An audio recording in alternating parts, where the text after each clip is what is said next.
Hello and welcome to We All Have a Story. Today I have a story to tell, and it's something that's happened. Always gotta have visitors in my videos. Something that's happened in the last couple of days, and I'm really glad I have this this way of talking because it helps me to just talk about things that are going on in my life, and it makes me feel better being able to just get it all out there. So something interesting. Well, it was interesting. I don't know that it's interesting anymore, but it was interesting. Happened over the last couple of days that I was a little excited about, but then as you see, the title of this video is When You Read the Signs Incorrectly, or something like that. I'll name it something like that. I was reading some signs incorrectly, or at least I think that's what was happening. So let me tell you the story. So 2 nights ago, Wednesday night, there was an event that was being put on by a local builder. As a real estate agent, I can go to these different events that are held by builders or whatever. I usually don't go to them because I'm kind of an antisocial person. And but I was just like, it's Wednesday night. My daughter will be with her dad. And by the way, I have my new camera. It's still doing the same thing, and it's driving me nuts. If y'all can give me some advice on how to get a camera that doesn't do this zoomy thing, that would be wonderful. It's not doing as bad, but it's still doing it. Anyway, and I don't really have dark circles under my eyes, but the shadows make it look that way. Anyway, back to the story. So, I was like, you know what? It's from 6 to 8, no, 5 days, from 5 to 8. My daughter gets picked up at 5:30. I can get there by 6. I have to leave at 7:15 or 7:30, so I don't have to be there that long. I can go, try to socialize a little bit, eat some chili, and, because it was called Chili and Brews. So you could make a chili, and then they were going to vote on the chili and on who had the best chili and whatever. I didn't make chili. I can make chili, but I didn't care to. And then, I liked the idea of going to that because, this is the end of October and everybody's doing Halloween stuff. And I am not a Halloween person. I think Halloween is a vile and disgusting holiday. No offense to any of those of you who disagree with me. You're welcome to disagree. I don't judge you. But I think it's a vile and disgusting holiday, and I don't really want to have anything to do with it. So I was really happy that there was an event going on that was not Halloween related. So I almost didn't go. I almost talked myself out of it because I usually try to talk myself out of going to social events because I'm not a very social. Once I get there, I can usually do okay, but the anxiety of going into a room. I was going to go by myself. I didn't have a friend to go with me, and I was going to be going into a room full of people I didn't know. That's usually a very uncomfortable, very anxiety-inducing situation for me. But I did it. I was like, okay, I'm going to do it. Let's just do it. It's only for an hour. I got there at 6. No, I got there at 6. I left at about 7:30. So it's an hour and a half. I can do that. So I go, and there's a whole bunch of people there. It was like a lot of people. I didn't expect there to be that many people. A whole bunch of people there, and I didn't know any of them. I knew one person, and she was, just one person I knew, but I didn't know her. I've seen her. I sort of worked with her once. So, and I'm walking around going, okay, nobody here I know. I am not real good at making small talk. I don't know how to do this, but you know what? I'm going to go get me some chili. I'm going to find a place to sit. Thankfully, there was a chair, a couch, like a ottoman, no, like a recliner type chair that nobody was sitting in. I don't know why no one was sitting in it, but I sat down in it and I ate my chili and had some grapes and and then they started handing out door prizes. So I noticed that there was a couple sitting across from me in the couch that I felt like I recognized them. I feel like I had done a closing with them. I assumed they were real estate agents. And after the closing gifts, after the door prizes, half of the door prizes were given out, they took a break, and I said to the couple, I was like, hey, I think I recognize you two. I remember doing a closing with a couple, an older couple, And I thought that was them. Well, I don't know if it was them. But anyway, that sparked a conversation. We started chit-chatting. It was, I didn't expect them to keep talking to me, but I was glad that they did. They were sitting by themselves, too. No one was really talking to them, so maybe that's why. And then shortly, a little while later, this young man walks up and starts talking, and they introduced me to him. Apparently they work with him. So the lady worked at one of the banks in town. Her husband is a real estate agent. And the young man that came up is another person that works at the bank. So we're sitting there chit-chatting, talking. I think I'm doing most of the talking. It's funny, I'm not very social. Maybe that's why I talk so much whenever I get into situations, because it's just, instead of the awkward silence or whatever, I just fill the void with talk. I felt a little bad. I always feel bad afterwards. I'm like, did I sabotage that whole conversation? I don't mean to, and I don't want to, but I just kind of tend to, and that's a terrible trait. I don't like it. I really, about halfway through, I start thinking, wait a minute, I need to shut up and let someone else talk, and then I'll shut up. Anyway, but nonetheless, they didn't seem to mind. So we were just talking, and they were getting ready to do the next little set of door prizes. We all had these little tickets, and they call your number, and you win a door prize. Well, the man that had walked up had already won a door prize in the first go-round, and so he told us, he's like, here, I'll give you guys good vibes, and maybe you guys can win a door prize.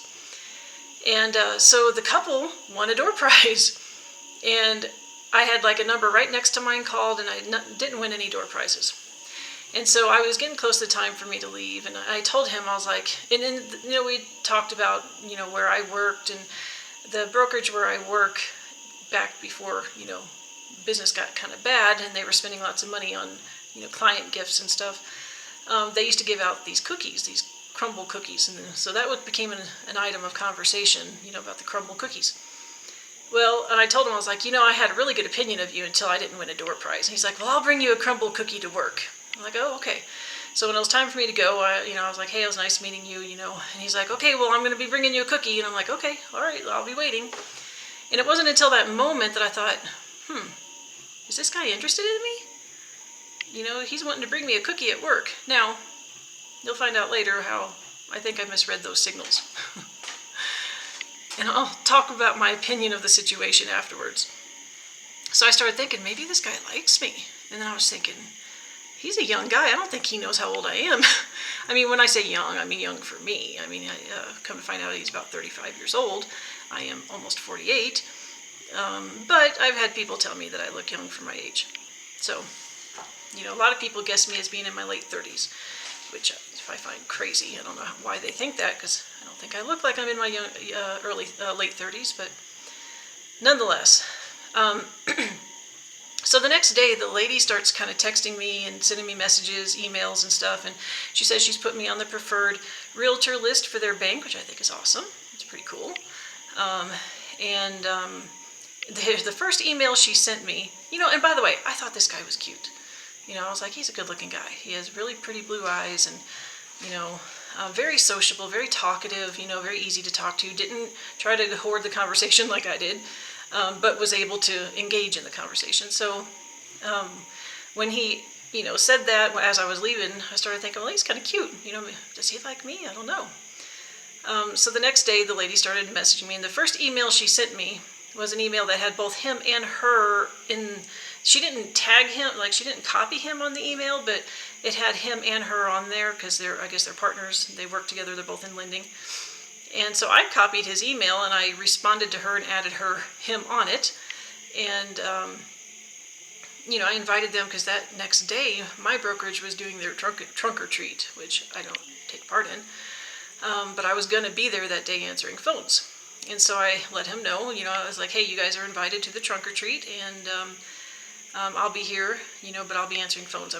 You won't see me out there at the trunk or treat. Well, he messages back and, says that anyway, it's very businesslike until the very end when he says, and lastly, if I can get away today, I'm going to make sure I come out there and I see you, before you leave. And just the verbiage he used, was kind of, I'm going to come see you. And I don't know if you can hear my washer. I got my washer running, so sorry. And so I'm like, okay, well, and I was just waiting to, because I didn't know if he was going to come out there or not.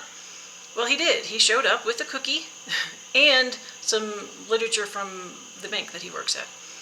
So I was kind of confused. I was just like, does this guy like me, or is he just trying to make a business connection? Is he just trying to kind of schmooze a business connection, which is what we do in real estate lending and banking. We kind of schmooze our customers, right? So I was just like a little disappointed. I was like, well, maybe he's just trying to make a business connection. So I didn't know how I felt about that. But the girls at the front desk, they were like, Jennifer, that guy's cute. He's coming in here giving you cookies and da-da-da. I think he likes you. And I'm just like, I don't know. I don't know if he does or not. And by the way, why on earth would he like me? He's young, handsome, successful. Why on earth would he like this overweight, middle-aged woman? I don't know. I just don't know. But I was like, you know what? I don't know if he does or not.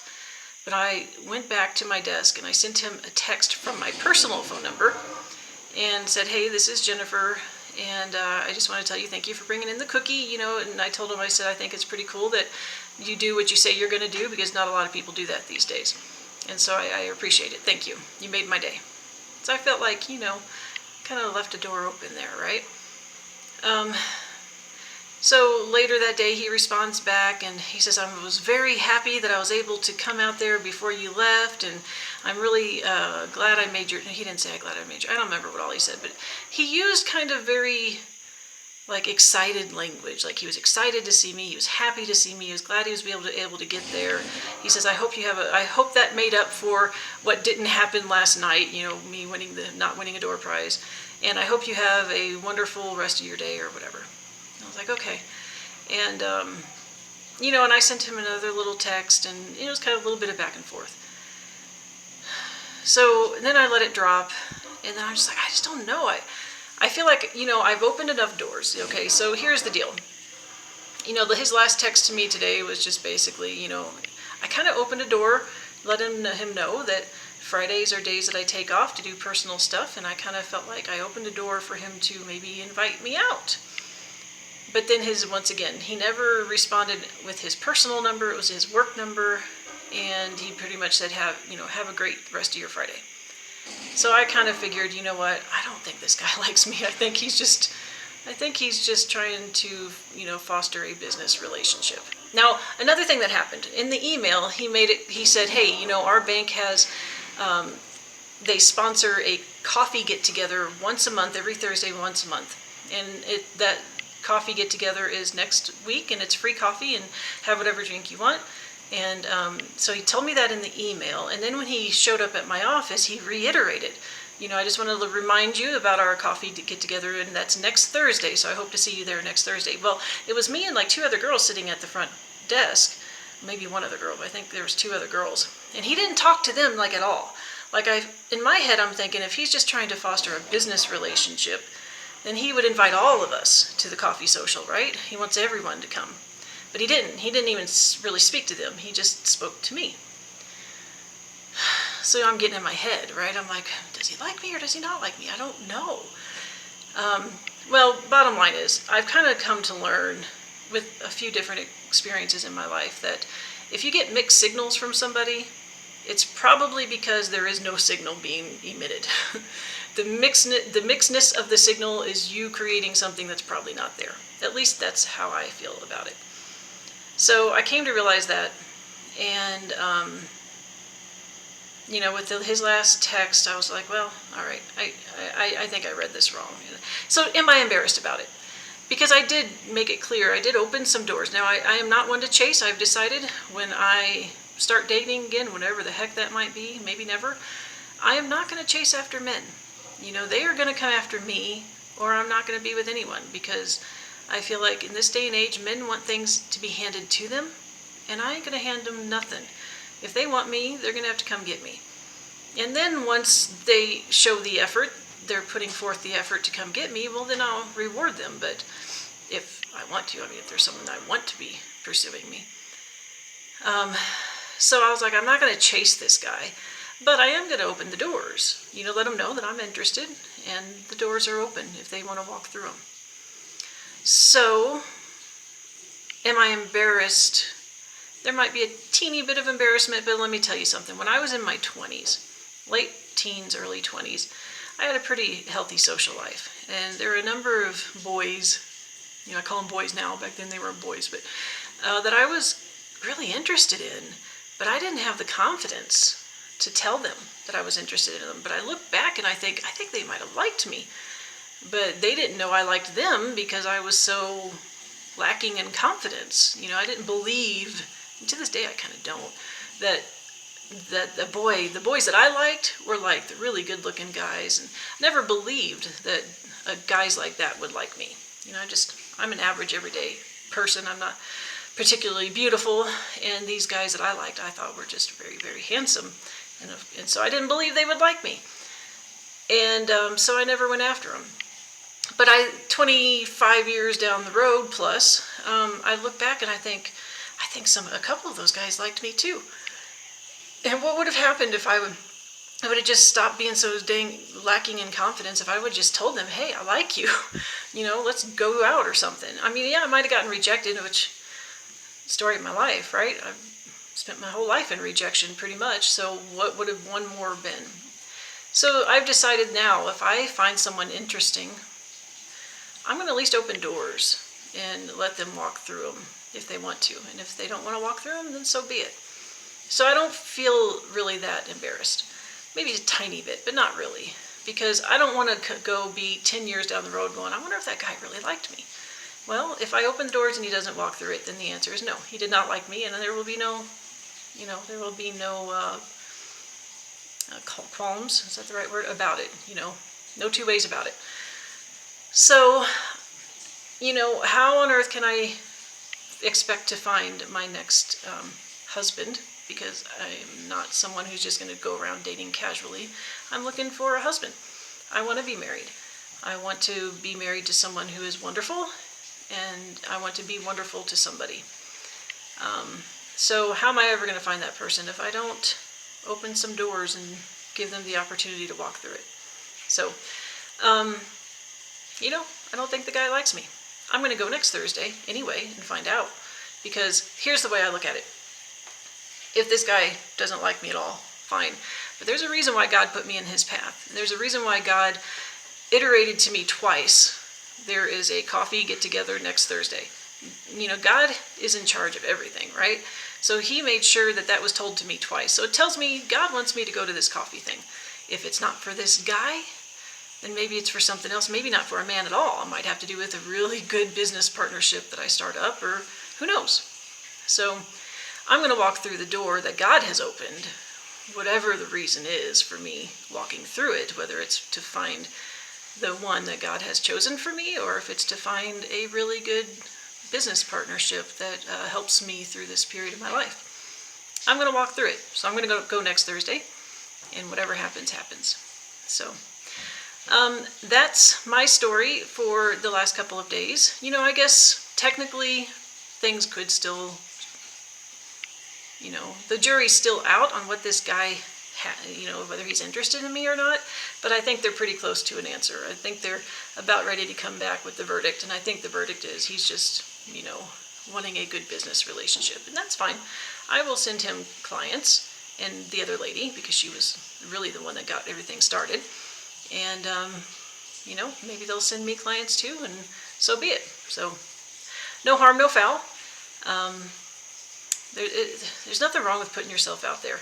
It's not going to kill you, and that's what happened. So anyway, I'm excited to find out what happens next Thursday, because I feel like God wants me there. So whatever happens next Thursday, I'm excited to find out. And that is my story for today. Tell me what you think. Do you think the guy likes me? I don't know if I gave you enough details, but it's just the language that he used that to me you don't necessarily, like when I told him that I really liked the cookie that he got me, that sometimes those cookies, I don't like the flavors, but he got me a really good flavor and I liked it. He's like, oh, I was kind of nervous that you might not like that, so it's really good to hear that you liked it. I'm really glad. I feel like if it was just a business relationship, he would have just said, hey, I'm really glad you liked the cookie. Good deal. And that would have been it. That's what I would do. Like, I wouldn't use this kind of almost flirtatious, vulnerable language with somebody that I don't have an interest in. I would have been just very sterile and glad you liked it. That makes me feel good. Have a great day. So, I don't know, but that's me. So anyway, hope y'all are doing good. I'm doing good. I still have cancer, but that's okay because I'll get through it. I'm really kind of amazed at how the cancer just isn't scaring me. What's wrong with me? I should be scared, but I'm not.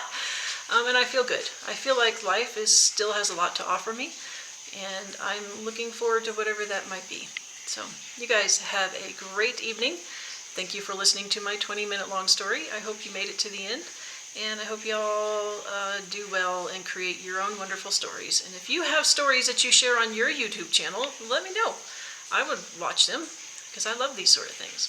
So, do all that like, subscribe, click the bell sort of thing that everyone does on YouTube, and I'll catch you in the next video. Bye-bye.